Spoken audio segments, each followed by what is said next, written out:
Every story matters. Record in brief. Adult social care sector.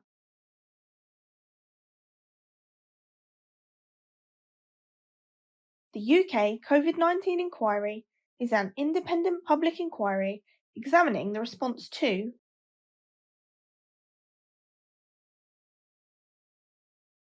and impact of the COVID-19 pandemic to learn lessons for the future.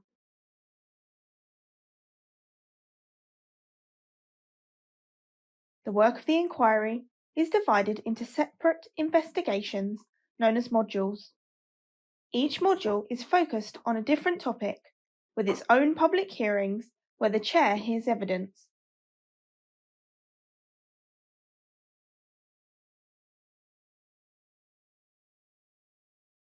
Following the hearings, a module report is published, which contains findings based on all of the evidence and the chair's recommendations for the future.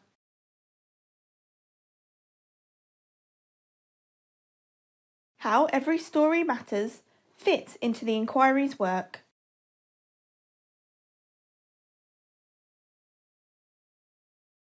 This summary relates to the Every Story Matters record for Module 6.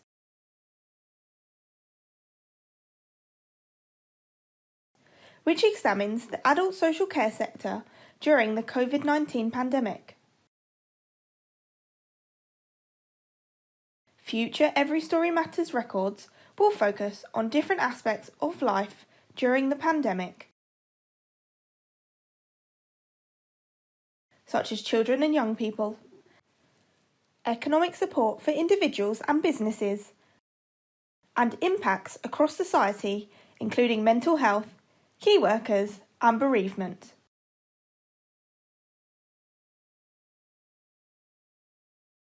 The Every Story Matters record for the adult social care sector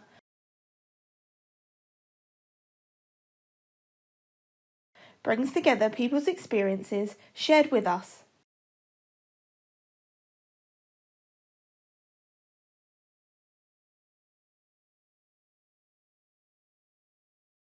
Online at everystorymatters.co.uk, in person at drop-in events in towns and cities across the UK, and through targeted research with specific groups of people. Each story is anonymised, analysed, and organised into module-specific records. These records are entered into evidence for the relevant module. Every Story Matters is neither a survey nor a comparative exercise. It cannot be representative of the entire experience of the UK, and nor was it designed to be.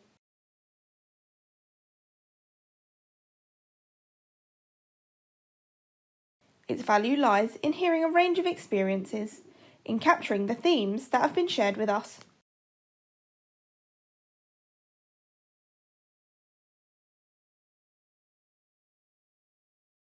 Quoting people's stories in their own words, and, crucially,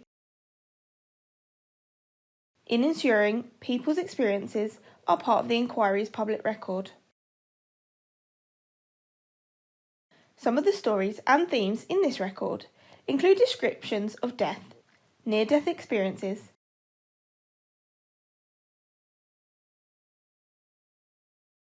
neglect, acts of omission, and significant physical and psychological harm.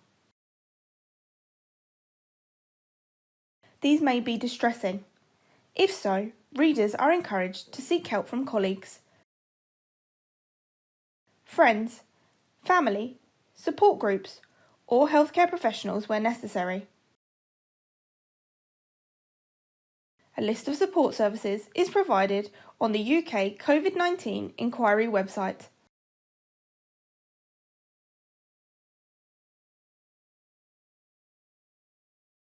Introduction. The record highlights the profound impact of the pandemic on everyone involved in adult social care, both in care homes and in the community.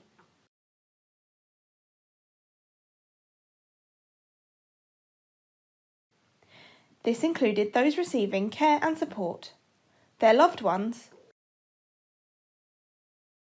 unpaid carers, and people working in the adult social care workforce. COVID-19 restrictions on social care made it especially hard for families and loved ones to be together at the end of life.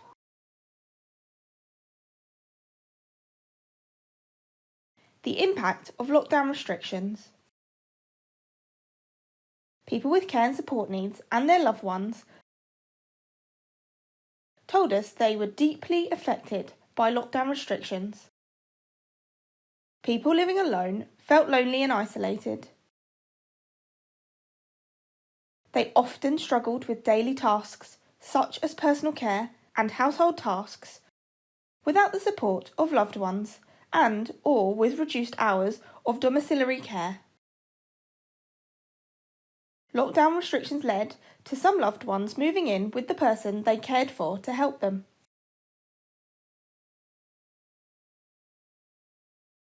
People living in care homes also talked about feeling lonely and isolated, particularly early on in the pandemic, when restrictions at care homes meant family and friends were unable to visit.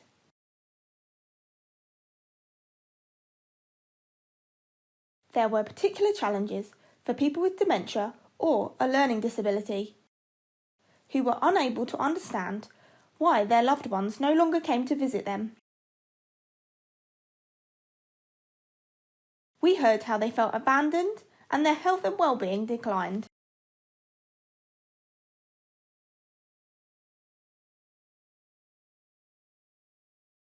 Care homes introduced ways of staying connected, such as video calls and window visits.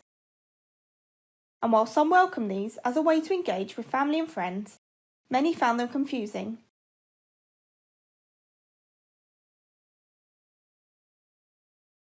Particularly those with dementia or a learning disability. They found it difficult to understand why they could hear a loved one's voice or see their face on a screen, but they could not be together in person.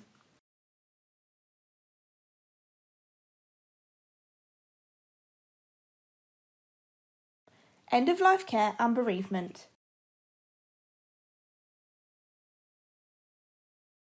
We heard how some loved ones of those who died were unable to be by their side in their final moments.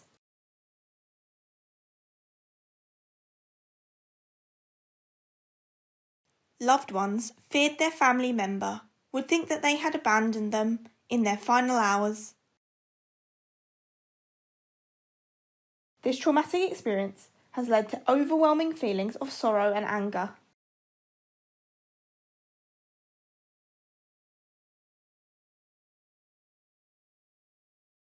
Many of those who were bereaved continue to struggle with mental health challenges related to not being there to hold their family member's hand and say their goodbyes in person. Some families and unpaid carers felt helpless and frustrated during the pandemic, as they had to deliver end-of-life care to the person they cared for in their own home. They faced difficulties accessing professional support, essential equipment, and medication. A number of contributors were aware that the person they cared for had a DNA CPR notice in place and understood why this was needed.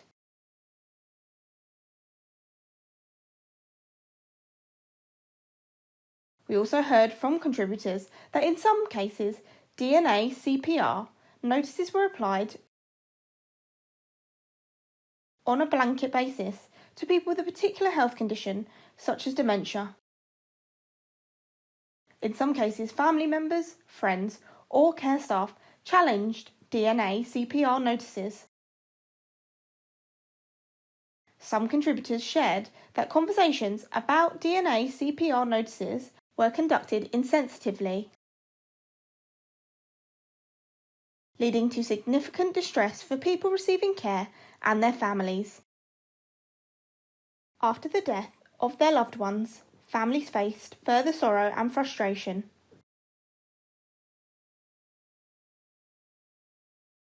Restrictions around funerals and practices around death meant that many could not gather to honour the person who had died or observe important cultural or religious traditions. We heard that some care workers had to provide end-of-life care which they had no experience or training in, as healthcare professionals were not able to visit care homes. Care workers reported being distressed by being with someone when they died, especially when their family members and loved ones could not be present. They recognised the significance of the care they provided and valued the appreciative messages received from families and friends.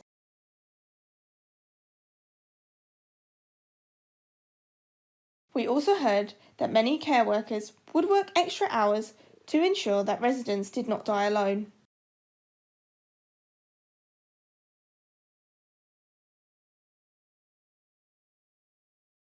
The impact of the pandemic on the care workforce.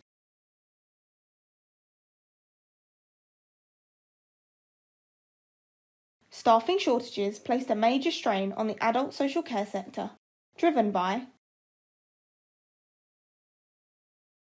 concerns about virus transmission, shielding linked to health conditions, self-isolation requirements, stress-related absences, absence due to long COVID, and unease about pressure to have the vaccine.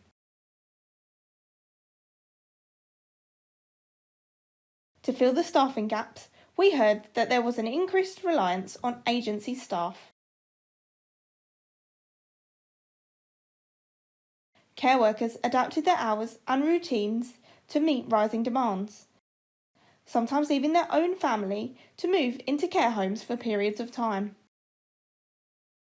In domiciliary care, fewer and shorter visits meant the focus shifted from meaningful personal and social support to only providing essential care.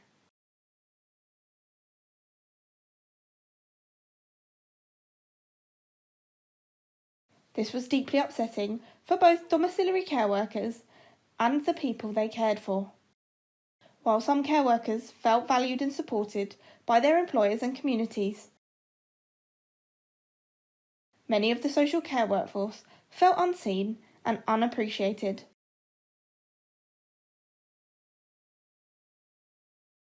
We also heard about the pressures faced by unpaid carers caused by the lack of support provided by community and healthcare services. Experiences of people being discharged from hospital into care homes during the pandemic.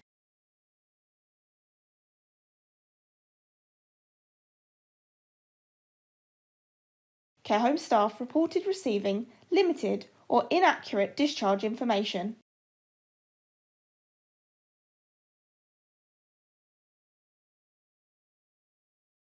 Including about health conditions and COVID-19 testing status.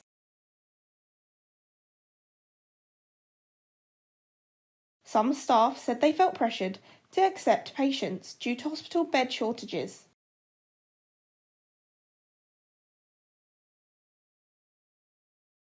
It was reported that, in some cases, inconsistent testing and lack of communication from hospitals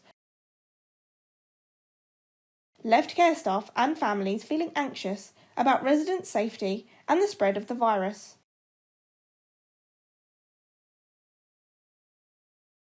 Some families reported feeling excluded from discharge decisions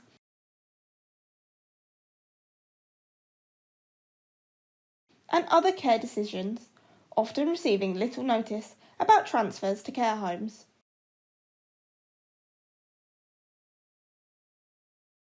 Experiences of personal protective equipment, PPE, and COVID-19 infection control measures in social care settings.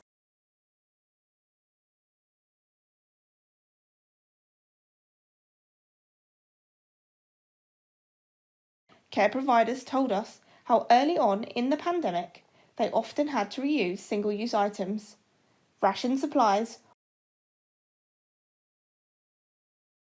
or source PPE from hospitals, charities and other community organisations or businesses due to shortages of PPE. We also heard that despite improved availability as the pandemic progressed, contributors continue to be concerned about the quality and suitability of PPE. Care workers told us how masks obscured facial expressions, making it difficult to understand non-verbal cues. This particularly impacted those with dementia or a learning disability and was also an issue for deaf people as it impacted their ability to lip read.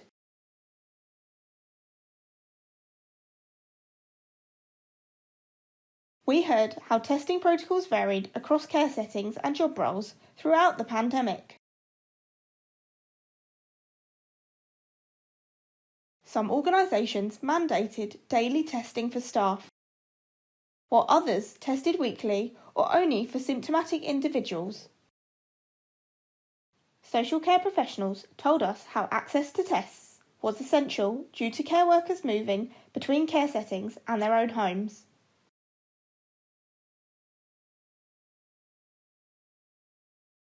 Care professionals reported significant difficulties with social distancing, often being unable to maintain physical distance from people with care needs, while providing personal care, such as bathing and helping with meals.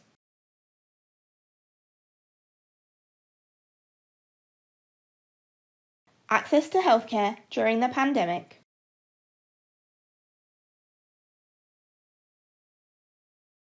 Some care homes told us they felt healthcare services were prioritised over social care services, and the main focus was to protect the healthcare system.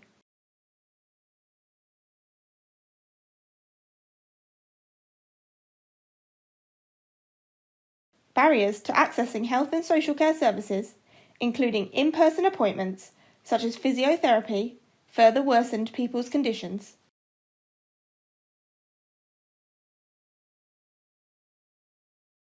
We heard from families and the workforce how access to healthcare services, such as GPs,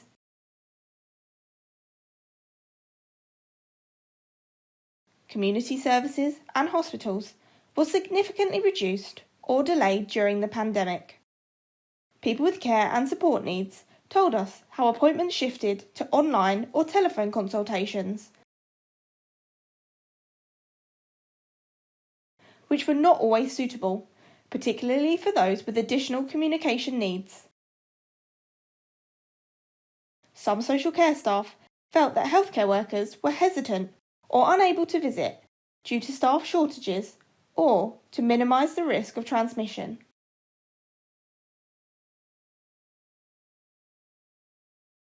This led to an increased workload for the care staff, who had to facilitate virtual appointments, follow up on treatments, and certify deaths.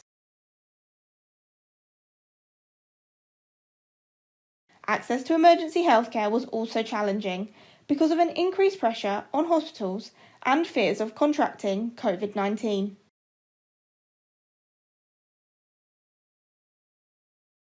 To find out more or to download a copy of the full record or other accessible formats, please visit